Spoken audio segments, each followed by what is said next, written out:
In the wide, unbroken plains of North Texas, opportunity is scarce, and life is often defined by hardship.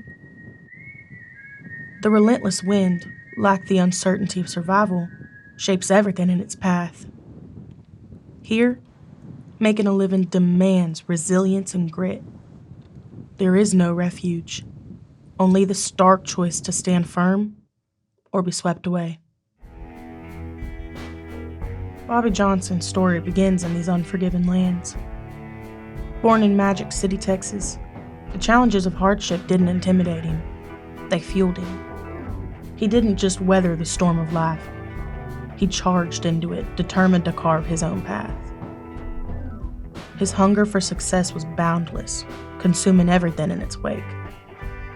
This is the story of a man who rose from humble beginnings to build an empire, but whose reckless ambition left a community in ruins.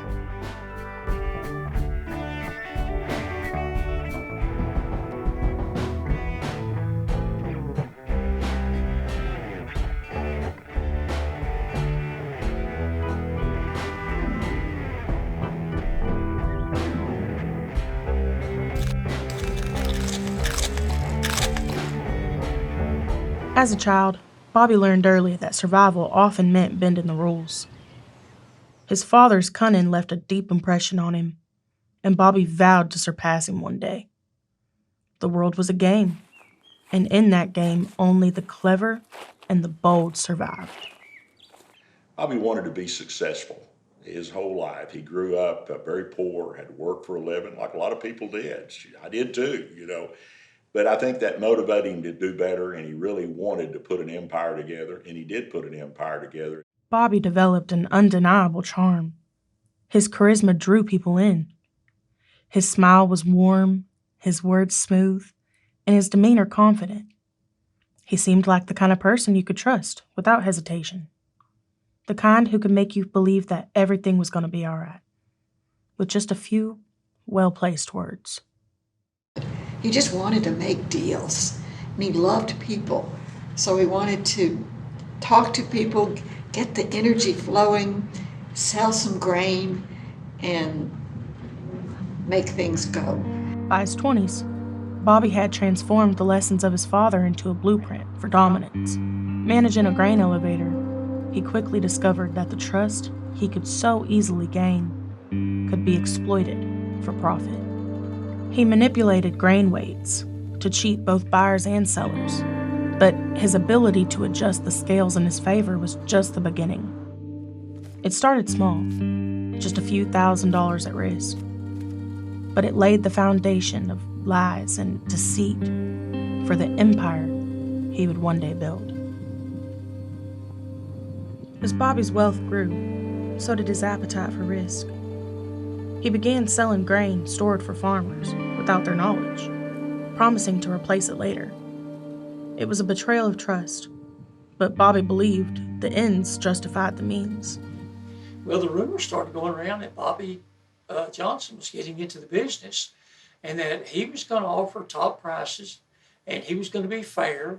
And so everybody kind of got excited. And we were always looking for a better place to market our products, and Bobby kind of offered that early on because he was hauling that grain to Houston, or actually the Port of Houston or to Fort Worth, one of the bigger markets. And so he was able to pay a little premium price at the time, and that really helped us in the farming business. By the mid-1960s, Bobby was a man on the rise, but his methods had grown darker. In 1965, he staged a fire at one of his grain elevators. Claiming the fire destroyed grain and equipment, including 12 new tires, he collected a massive insurance payout, which only fueled his growing empire. He continued to manipulate every transaction to his advantage. After accidents, Bobby would swap out the damaged trailers for newer ones, presenting the wrecked ones as if they were new, collecting larger and larger insurance payouts. He was heavily vested in the grain market, and the grain market can take a turn for the better and it can take a turn for the worse. And he got on the wrong side of one of those trades, and I think it was a $200,000 hickey. But cracks began to form. In the mid-1970s, Bobby's financial troubles deepened. Stock market losses hit hard, wiping out significant portions of his wealth. His 50,000-acre ranch also pulled him further into financial ruin. He had taken out high-interest loans to finance the purchase and operation of the ranch, including investments in cattle and equipment, and faced unpaid property taxes and escalating maintenance costs for the property. Well, unbeknownst to us or anybody else, to take care of those cash flow problems that Bobby had, Bobby was selling wheat with the intention of replacing it when he cut his crop at Benjamin the next year. Not a terrible plan, not exactly legal either, I might say, but not a terrible plan. But the wheat crop at Benjamin never did develop, and it left him high and dry. And when they checked the elevators, there was a lot of the crop gone. So my dad and I probably had what would be close to $200,000 worth of wheat in there. And this is in the 1970s. $200,000 doesn't sound like that much now, but that was a lot of money. Bobby's reputation as a liar and a cheat spread far and wide. Farmers, business partners, and even truckers all knew the truth. They knew Bobby's ruthlessness, his willingness to bend or break any rule to get ahead. Some found it impossible to compete with him. Others simply couldn't trust him. We chose not to go with him. A lot of our neighbors did. And I will tell you right now, I talked to a couple of them recently and asked them about Bobby Johnson, and some of them still don't want to talk about him. No, I ended up losing about $50,000. He wanted a load of diesel, 8,000 gallons of diesel. I paid for it, delivered it to him. About 2 weeks later, he needed 8,000 gallons more. I paid for it, delivered it to him. That's the biggest part of my loss that Bobby Johnson ended up owing me. Lorena, one of his former employees, would later reveal the full extent of his dishonesty. She revealed how Bobby manipulated weights on grain sales, switched damaged trailers to collect higher insurance payouts, and maintained false driver logs to dodge regulations. She even discovered that Bobby had forged her signature on documents that could have implicated her in his illegal dealings. The empire was crumbling. He even leased the cattle grazing to 2 different people at the same time. There were a lot of really angry farmers that stood to lose everything. All of that very exciting stage, and it built and it built and it built. And then it started getting scary, like some skyscraper that you didn't know if it had the support structure that it needed, and it didn't. By late 1976, his debts had soared to unimaginable levels. The walls started to close in as the relentless pressure from creditors and regulators grew. Payroll went unpaid, trust evaporated, and the man who always seemed to have an answer had run out of moves. Then one day, Bobby disappeared. The story that followed was devastating. A tragic drowning in the Gulf of Mexico. Friends and family gathered to mourn at his funeral. Tears shed over a man they believed had been swallowed by the sea. It was a final, sorrowful chapter. But for Bobby, it was all part of the plan. The drowning was staged, a calculated escape from the wreckage of his life. While others mourned, Bobby slipped away, reinventing himself under new aliases and building a new existence, far from the chaos he'd left behind. For a time, it seemed his audacious plan had worked. He even risked returning to his hometown on occasion, blending into the shadows, unnoticed.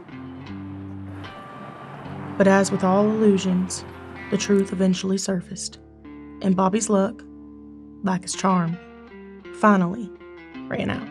When we had this funeral up here, I knew he wasn't dead. You know, he didn't fall off a boat and drown. You know, and then after that, you know, then several years later, they caught him driving a potato truck in Idaho, and that's what got him caught. The news that said, we find everybody that drowns here. If he drowned, we'll find him. He'll come up. We'll find him. And he said he didn't drown because we haven't seen anything. That's what threw the whole thing in. That's what messed up their plan. When Bobby staged that drowning in the Gulf of Mexico, I think he did that thinking he could clean up the mess and not leave people holding the bag. In July of 1979, after 2.5 years on the run, Bobby was captured in Idaho. The man who had evaded law enforcement, creditors, and even his own family was held accountable.